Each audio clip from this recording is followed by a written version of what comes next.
Bismillahirrahmanirrahim.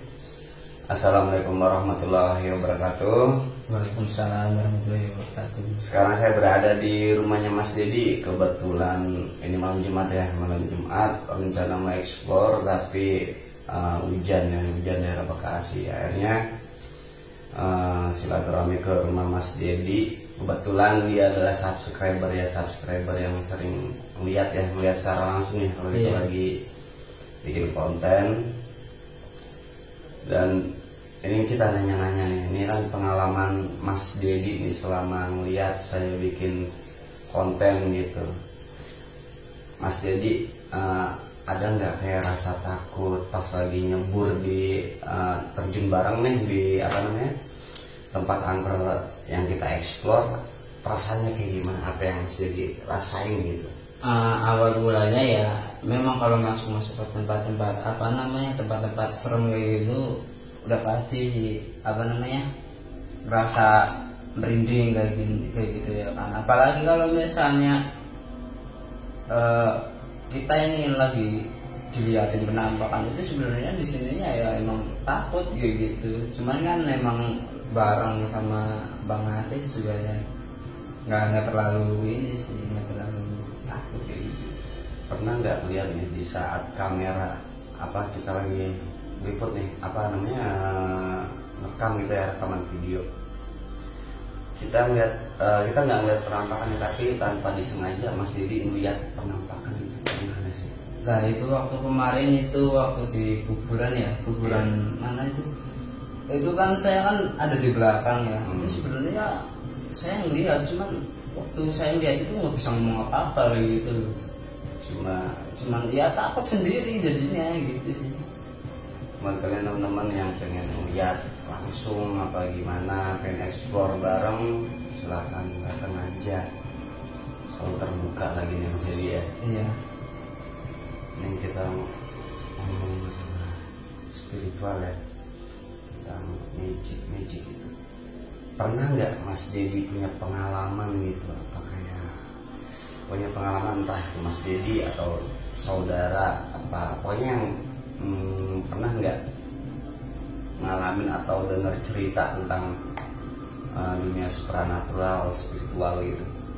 Begini, kemarin ini cerita tentang teman saya sih.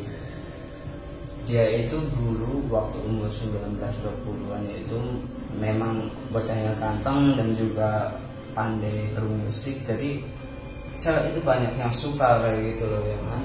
Terusan dia pacaran ini sama ceweknya dia, tapi waktu dia pacaran dia itu selingkuh kayak gitu sih. Akhirnya si cewek itu nggak terima ya kan, sakit hati lah. Terusan habis putus dari dia itu sampai dengan umur 30 tahunan itu dia nggak pernah dapet namanya pacar lagi kayak gitu sih. Terus teman saya ngajak saya ke dukun gitu sih, ke orang-orang pintar kayak gitu sih, paranormal. Ternyata si cowok itu di jambi lah pakai tanah kuburan kayak gitu. Jadi ada sangkut pautnya kemarin kita explore ya. Sama itu sama si ceweknya itu. Makanya saya kemarin ikut kayak gitu sih. Dan minta Bang Aris untuk ngejelasin namanya tanah kuburan. Iya kemarin sempat ya. Jadi menurut saya pribadi sih ya, tanah kuburan itu banyak fungsinya teman-teman, tapi jangan pernah ditiru, apapun itu jangan pernah ditiru. Saya pribadi dulu sebelum saya belajar agama begitu dalam, saya sempat salah jalan teman-teman. Jadi saya belajar malah ke yang agak ini ya, maksudnya ke yang belok-belok gitu. Biasa anak-anak pondok pesantren pasti pernah ngerasain kayak gitu, penasaran kayak ini buat melet cewek, buat ini itu, semua anak pondok pesantren pasti pernah kayak gitu. Saya dulu sempat salah jalan, sempat melajarin kayak gitu di ya jalan pintas kayak gitu. Ya itu sama tanah kuburan apapun itu memang bisa buat ngeberhentiin rezeki orang atau matiin jodoh. Banyaklah media-media untuk membunuh orang ataupun apa, tetap itu pakai tanah kuburan. Ya tapi ya gitu, ini nggak perlu buat dicontoh ataupun apa. Ini cuma sekedar cerita ya, ini cerita dan nggak untuk dipraktekin. Jadi itu tanah kuburan itu bisa buat mematiin jodoh orang, bisa buat mematiin jodoh. Ya contoh aja kayak tadi temennya Mas Dedi ya, pakai tanah kuburan ya, tanah kuburan. Tapi itu harus pakai apa namanya? Pakai ya, semacam ritual dulu apa gimana gitu? Apa memang hanya sekedar tanah kuburan doang atau gimana? Ya tetap ada ritualnya pasti ada. Contoh aja tanah kuburan sifatnya itu angker ya, jadi beda kayak tanah biasa. Jadi tanah kuburan itu emang tempatnya orang meninggal, tempatnya orang sedih. Jadi kalau kalian bisa bandingin di rumah ya, ini bisa buat perbedaan. Kalian ambil tanah biasa depan rumah sama ambil tanah kuburan, kalian taruh jejer dua-duanya, kalian pegang yang tanah kuburan, kalian resakin banget, pasti kalian sedih. Hawanya tuh melangsa, hawanya itu sedih, hawanya itu kayak surem. Kalau dilihat pakai mata ini tuh hawanya tuh kayak surem banget, beda kayak tanah biasa. Kalau nggak gitu kalian coba di kandang ayam ataupun kandang burung, taruh tuh tanah kuburan di binatang itu, lihat reaksinya antara maghrib jam 10 malam, jam 12 malam sampai jam 1 dan jam 3 malam. Gimana tuh peliharaan kalian itu kayak ayam atau burung, taruh di tanah kuburan tadi, pasti ada reaksinya. Kalau gitu buat satu pembuktian, tanah kuburan kalian taruh di plastik atau kain hitam ya, kain hitam kain putih, taruh di plastik dan nggak kotor kasur kalian, bawa bantal, kasih tuh tanah kuburan, bandingin sama tanah biasa, itu kalian pasti mimpinya jelek itu ya satu bukti kalau tanah kuburan itu apa ya, mengandung unsur-unsur mistis. Tapi nggak untuk ditiru, nggak untuk ini cuma kita ngebahas, kita cerita ya, kita ngebahas tentang masalah pelet atau santet gitu. Nah terus temennya Mas Dedi gitu, sampai sekarang udah sembuh atau gimana kabarnya gitu? Kabarnya sih ya kalau untuk jodoh sih mungkin wallahu a'lam ya, cuman kata orang pintar gitu si mamanya sih udah dicabut kayak gitu. Dan sekarang ya memang dia udah berjalan lagi sih gitu sih. Ya mungkin mau apa namanya, ke jenjang serius apa enggaknya sih kan tergantung mereka nya kan gitu kan, cocok kan ini. Tapi kita balikin lagi semuanya teman-teman, berobat itu emang kalau kita lagi kena susah gitu, kita itu harus berobat ya. Iya. Berobat, kita berusaha ikhtiar kemana aja, kalau bisa sih ya ke ustadz, ke kiai. Iya. Segala sesuatu apapun, entah itu makhluk astral ataupun kekuatan mistis lainnya itu tergantung kita teman-teman, tergantung kita sampai di mana kekuatan al-fatihah kita gitu, wirid kita, al-fatihah kita, semuanya nggak mungkin nggak ada obatnya. Termasuk kayak santet ini, bagi tanah kuburan itu tetap ada obatnya. Sebanyak apapun tanah kuburan itu tergantung seberapa banyak juga al-fatihah kita. Jadi kuat-kuatan ini. Oh ya ini Bang Alis, saya kan kurang paham nih tentang apa namanya dunia spiritual ya. Nah makanya di sini saya juga pengen tanya nih, orang-orang, ciri-ciri orang-orang misalnya terkena apa namanya guna-guna itu gimana lah gitu, misalnya apa aura wajahnya atau misalnya mungkin juga rumahnya atau apa kayak gitu. Biasanya orang yang main santet gitu ya, ini menurut yang saya tahu, jadi ciri-ciri orang yang kena santet itu biasanya si pelaku itu nyerang bukan langsung ke orangnya, tapi ke rumahnya dulu. Rumahnya itu kayak ditanamin apa, setelah rumahnya diserang sama dia, jadi baru si target. Jadi rumahnya dikuasain dulu sama sang paranormal tersebut, baru orangnya. Jadi ada juga yang sistem foto ada, jadi langsung ke target sih.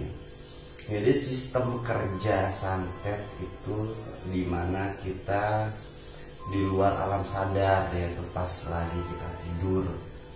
Makanya alangkah baiknya nih kalau kita mau tidur kita baca doa dulu.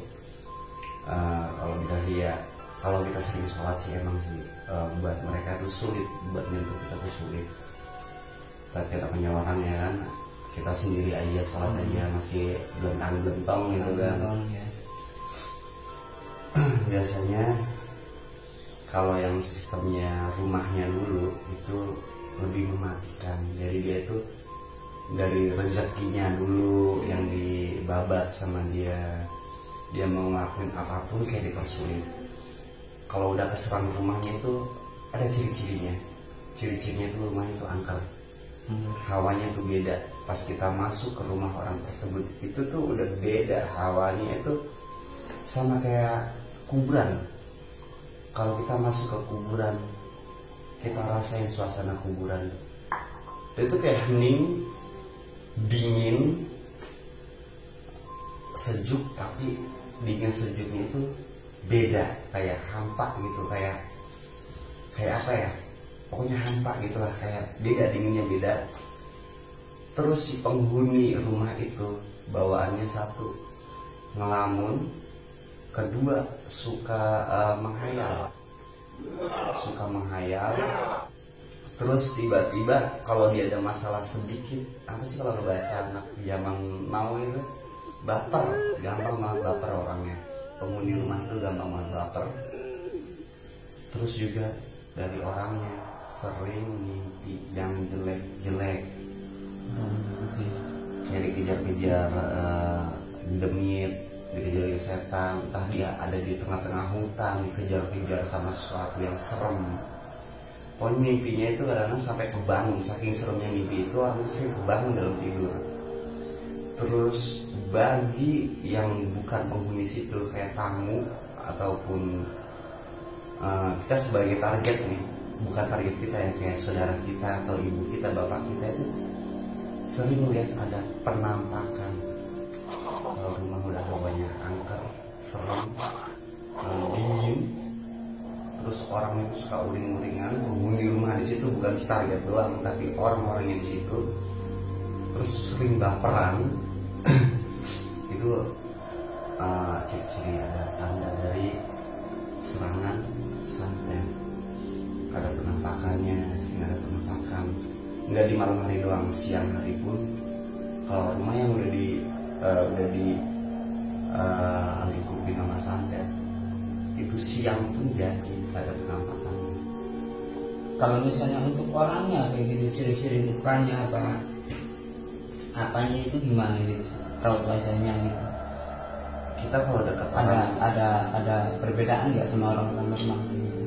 Kalau dia secara fisik enggak, tapi kalau kita lagi bergaul sama dia, orang itu gampang tersinggungan.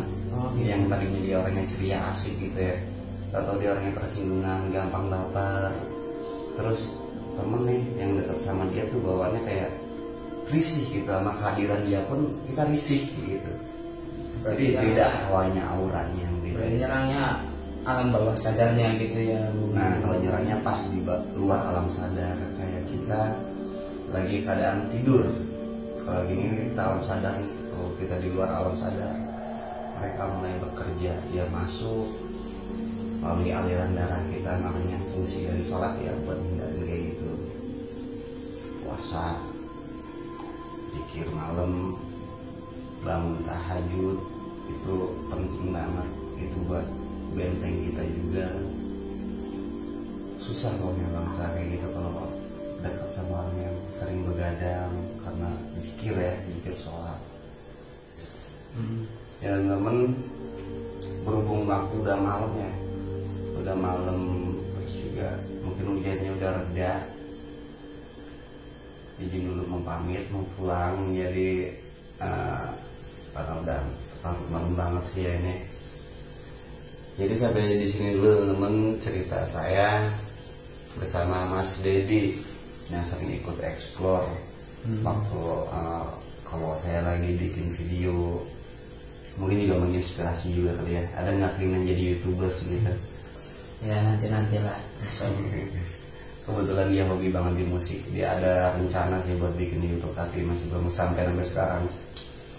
Jadi gini aja teman-teman, bincang-bincang saya sama Mas Dedi, pemuda dari Tambun Selatan. Kami berdua mohon izin undur diri.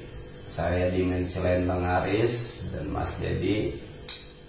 Assalamualaikum warahmatullahi wabarakatuh. Waalaikumsalam.